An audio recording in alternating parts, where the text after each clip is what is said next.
Hola a todos, en esta ocasión comenzaremos con una nueva unidad que será la unidad 2 y esta es la lección número 8. Comenzaremos esta unidad con el tema de ciencias y tecnología. En este tema lo que estará viendo será el ADN y factores hereditarios y trasplante de órganos, su rechazo y su aceptación.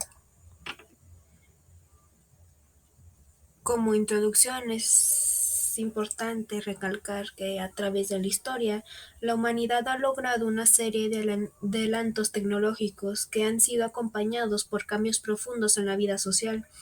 Un ejemplo de esto fueron las revoluciones industriales que posibilitaron saltos cualitativos en la tecnología de la época para satisfacer determinadas necesidades. Así como la primera revolución industrial sucedió en la segunda mitad del siglo XVIII en la Gran Bretaña, cuando el eje dinamizador de la economía mundial pasó de la agricultura a la industria.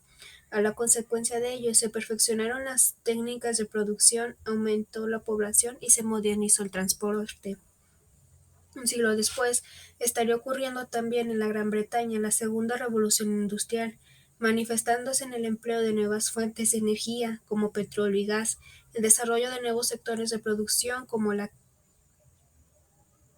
química, cambios en la organización de producción y el trabajo, la producción en serie fue el más significativo, nuevas formas de capital empresarial, crédito y la formación de un mercado de extensión mundial, concediendo al capitalismo un alcance global.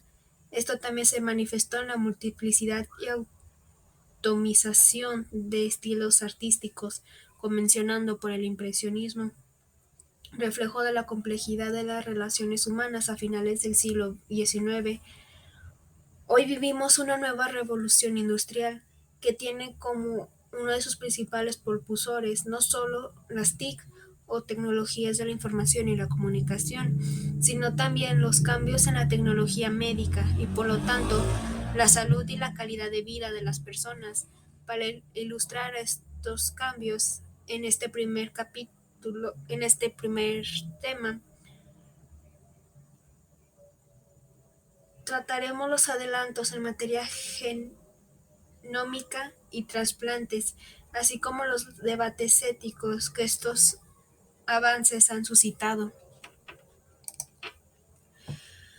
ADN y factores hereditarios. El ácido desoxirribonucleico o el ADN se encuentra toda la información genética de un organismo, tiene el control completo de la herencia. Sin embargo, el ADN es una molécula relativamente simple, está compuesta por 4 tipos de bases nitrogenadas, azúcares, fosfato y pequeñas moléculas orgánicas, formando los nucleótidos emparejados en combinación específicas y conectadas entre sí por puentes de hidrógeno. La estructura que posee el ADN es la de dos hebras antiparalelas en forma de doble hélice.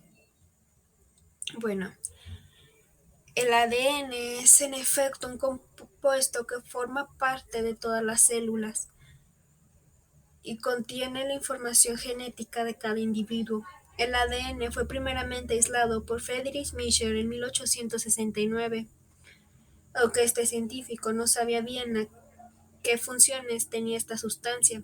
De todas las maneras, la llamó nucleína. Seguirían otros investigadores como Robert Feuland y Phoebus Leven, que harían estudios sobre el ADN y sus compuestos. Sin embargo, no sería hasta 1953 cuando James Watson, Francis Crick, Maurice Wilkins y Rosalind Franklin determinaron la estructura del ADN, relacionándola como la base de la herencia genética a partir de los patrones proteínicos y de enzimas que se encontraron en el núcleo. Lo anterior los llevaría a ganar el Premio Nobel de Medicina en 1962. Y es que no deja de ser curioso el diseño de los ácidos de la vida, La longitud del ADN de cada célula humana es de 2 metros. Si se sumara la longitud del ADN de todas las células de una persona, se puede rodear la circunferencia terrestre 500.000 veces. En lo que concierne al factor hereditario, vale la pena recordar los trabajos de Max Delbrück y el ya mencionado Salvador Luria sobre los virus y bacterias. Más específicamente, lo que hicieron fue analizar el bacteriófago, es decir, un virus que solamente ataca o infecta bacterias.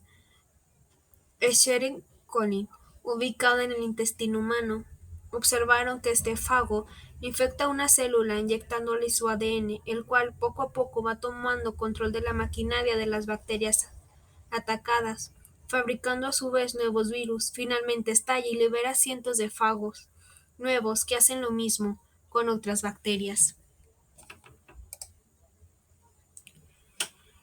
La simplicidad de la estructura del fago, ADN y proteínas sirvieron de herramienta analítica ideal para resolver la naturaleza del material hereditario. No obstante, el factor herencia va un poco más lejos, ya que se relaciona con el factor evolución. Para esto habría que citar la investigación de Charles Darwin, cuyo libro El origen de la especie por medio de la selección natural o la preservación de razas favorecidas en la lucha por la vida, de 1859, despertó un gran interés por la comunidad científica, ya que el autor demostró que el rigor de la vida natural forzaba a las especies a adaptarse y las que no se adaptaban perecían. Esto con base principalmente en observaciones de la vida animal de las Islas Galápagos, territorio de Ecuador. Digamos que científicamente, Darwin demostró la existencia de la ley del más fuerte. No obstante, sus hallazgos científicos fueron criticados por la Iglesia Católica, en la medida en que desafiaban la idea de que el hombre crecía y se transformaba por voluntad de Dios. Poco después, los hallazgos darwinianos en 1865, Georg Mandel descubriría experimentando con chícharos cómo ciertas particularidades de diferentes especies se transmitían a través de generaciones. El resultado fue que Mendel descubrió que ciertas unidades se transmitían de generación en generación y determinaban a toda la especie. Estas aportaciones serían redescubiertas de manera independiente por los botánicos Debris, Corrent y Teschmark en 1900, reafirmando las leyes de la herencia en el mundo científico.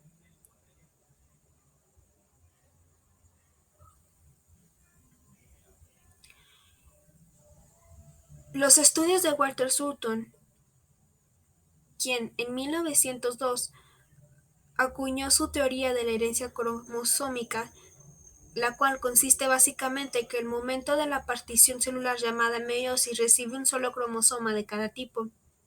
Un ejemplo primordial para el conocimiento de la vida humana sería el momento de la concepción.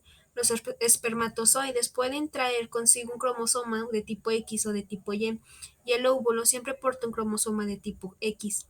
Cuando un espermatozoide tipo X fecunda un óvulo, saldrá un cigoto de tipo XX.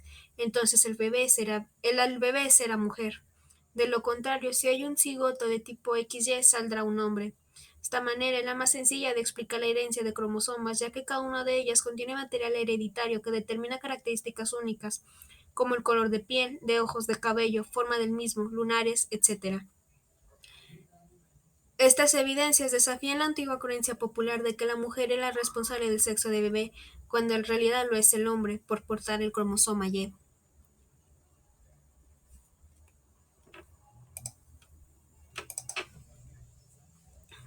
Más allá de sus repercusiones en el progreso de la ciencia a nivel global, los descubrimientos sobre el ADN y el factor hereditario hicieron posible concretar un ambicioso proyecto a nivel internacional con el objetivo de estudiar el problema biológico de ubicar los genes del ADN, el proyecto del genoma humano. Este se dividió en dos partes. La primera parte tenía que ver con la oportunidad de corregir enfermedades hereditarias, como la diabetes, lo que se vería un beneficio a nivel público. La segunda parte se relacionaba con las cuantiosas ganancias económicas recibidas por conceptos de patentes de compuestos naturales y fragmentos obtenidos del mapeo, descubiertos mientras avanzaba el proyecto, lo que evidentemente desembocó en beneficios privados. Un dato curioso en este aspecto es que precisamente James Watson ocupó el cargo de director ejecutivo de la investigación del genoma humano en 1988, pues renunció 4 años después en protesta por tales acciones. El avance de la ciencia y la tecnología en materia de ADN puede resultar un arma de dos filos, ya que aun cuando los progresos científicos dan pasos gigantescos, la complejidad humana es tan vasta que podríamos no ser capaces de controlar tales avances. Tal es el caso, por ejemplo, de la bomba atómica, resultado que profundas investigaciones sobre el átomo y sus componentes, lo que veo de ser un beneficio para la humanidad, fue un perjuicio para la gente que sufrió la primera explosión nuclear en la historia. También, como en toda actividad humana, en los avances científicos existe el riesgo de prácticas fraudulentas. Para constarlos, solo basta recordar el caso de Han Gok-sun de la Universidad Nacional de Seúl, quien en 2005 publicó en la más influyente revista Science un estudio en el que él y sus colaboradores aseguraban haber obtenido 11 células madre a partir de embriones humanos. En agosto, la fama de Han creció aún más cuando el científico anunció la primera clonación de un perro en la historia. El perro de raza afgana se nombró Snoopy, acrónimo derivado de su nombre en inglés Seoul National University, (PUPI), es decir, mascota de la Universidad Nacional de Seúl. La comunidad científica internacional reaccionó con entusiasmo a los supuestos hallazgos de Hogg. Particular interés despertaron las células madres, ya que éstas pueden evolucionar en células sanguíneas, hepáticas y musculares. Por ello, se pensaba que este avance abriría el camino para tratar enfermedades como la diabetes y el mal de Parkinson. Todo parecía luminoso en la carrera académica de este científico, hasta que el fantasma de la deshonestidad comenzó a hacer su aparición. En junio de 2005, la KBA, una televisora surcoreana, ya había manifestado haber recibido informes de que los experimentos y el reporte de Hawke eran fraudulentos. El investigador negó las imputaciones, pero en noviembre dos de sus colaboradores lanzaron acusaciones de manipulación de pruebas y compra de óvulos. Uno de ellos, Ron Chung-il, manifestó que 9 de las 11 células eran falsas. Ante el escándalo, la Universidad Nacional de Seúl decidió formar un panel de expertos para evaluar la validez de los hallazgos del presunto padre de Snoopy. En diciembre, el comité publicó sus conclusiones, informando que ninguna de las células madre habían sido obtenidas a partir de embriones humanos clonados a pacientes. Aunque Hawke terminó por ofrecer disculpas y renunciar a su puesto, no logró evitar que la autenticidad del propio perro clonado fuese investigada. Y el 10 de enero de 2006, un comité de investigadores señaló que la clonación de Snoopy había sido legítima. El fiasco de Hawke con las células madre se ha convertido, y qué bueno que así sea, en un caso de discusión sobre las no siempre fáciles relaciones entre la ética y la ciencia.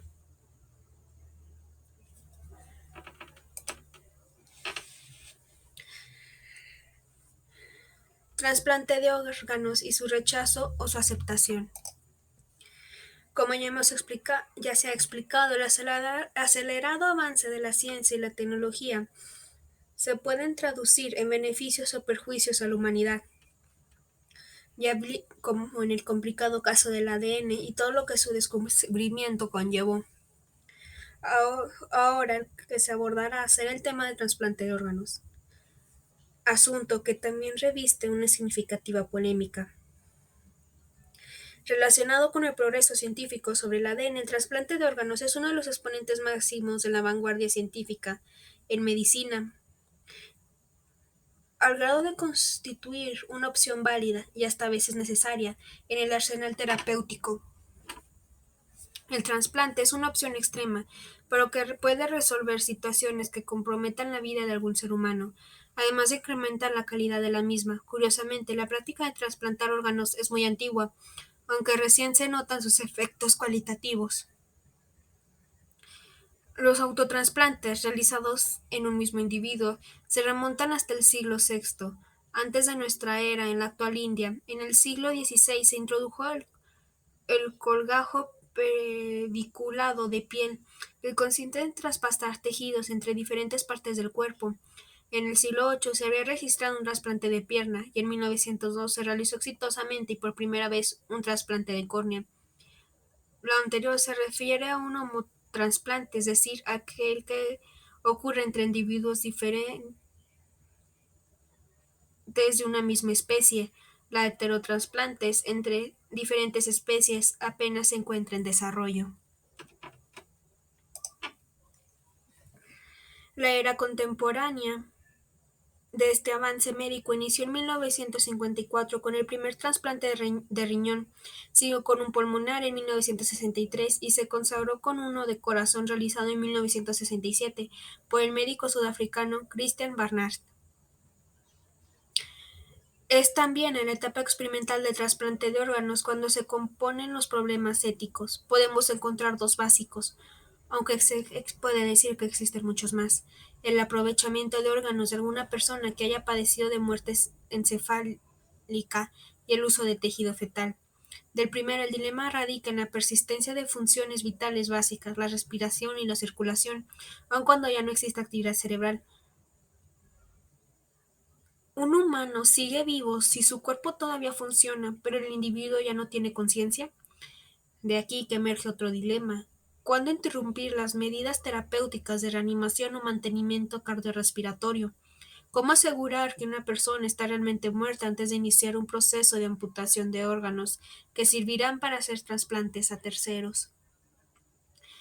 Del uso de tejido fetal, existe el antecedente de que en 1987 una mujer solicitó ser inseminada artificialmente para que el feto pudiera ser utilizado como donador en beneficio de su padre, quien sufría de enfermedad de Parkinson. En otras palabras, el único fin por el cual la mujer quiso embarazarse fue para salvar a su padre, más que para tener un hijo. Después el bebé fue rechazado y no se le permitió vivir. De esta acción se puede pasar a la fabricación de embriones para fines experimentales y el aprovechamiento de la legalización del aborto para uso de los tejidos fetales. Sumando a los problemas éticos ya descritos, aparecen las controversias planteadas por algunas religiones. Por ejemplo, en el catolicismo, del lado del catolicismo, la Iglesia por años no había aceptado el trasplante de órganos y fue a partir del Juan Pablo II, reafirmado por su sucesor Benedicto XVI, cuando cambió radicalmente su visión, considerándolo un acto de amor, siempre y cuando los donantes lo acepten. Sin embargo, la Iglesia Católica no está de acuerdo con clonación de órganos o la experimentación con fetos, ya que los consideran moralmente inaceptable. Por otro lado, el Islam acepta el trasplante porque dicha acción está destinada a la salvación de la vida humana, por lo que se considera una necesidad. En el judaísmo, y en sus cuatro ramas, apoya y fomenta la donación, incluso aquello proveniente de personas que padecieron muerte cerebral. Y así en cada diferente religión tiene su propio punto de vista.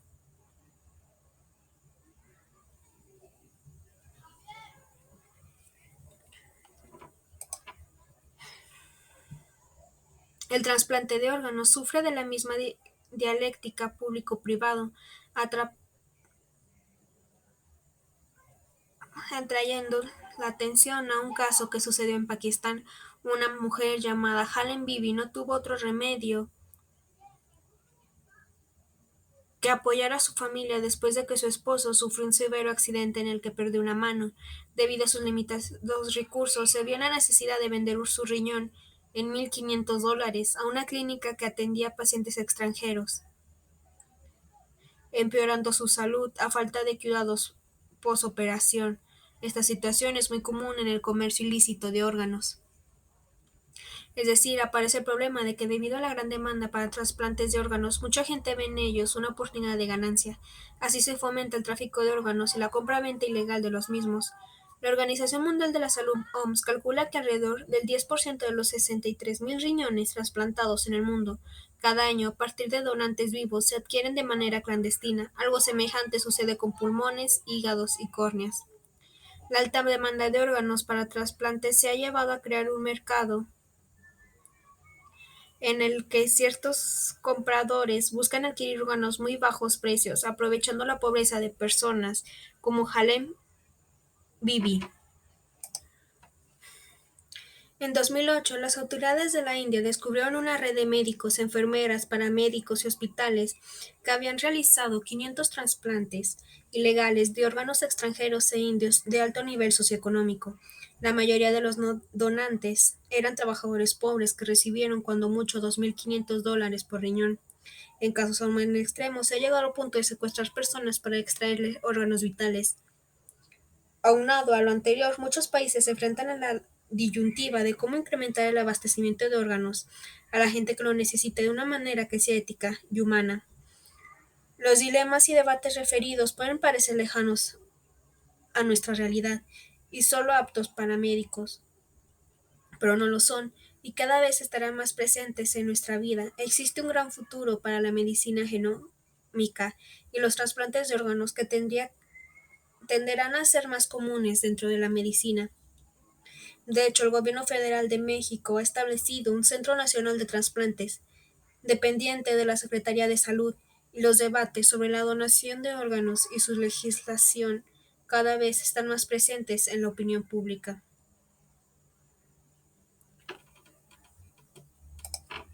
Y eso sería todo por este tema. Muchas gracias.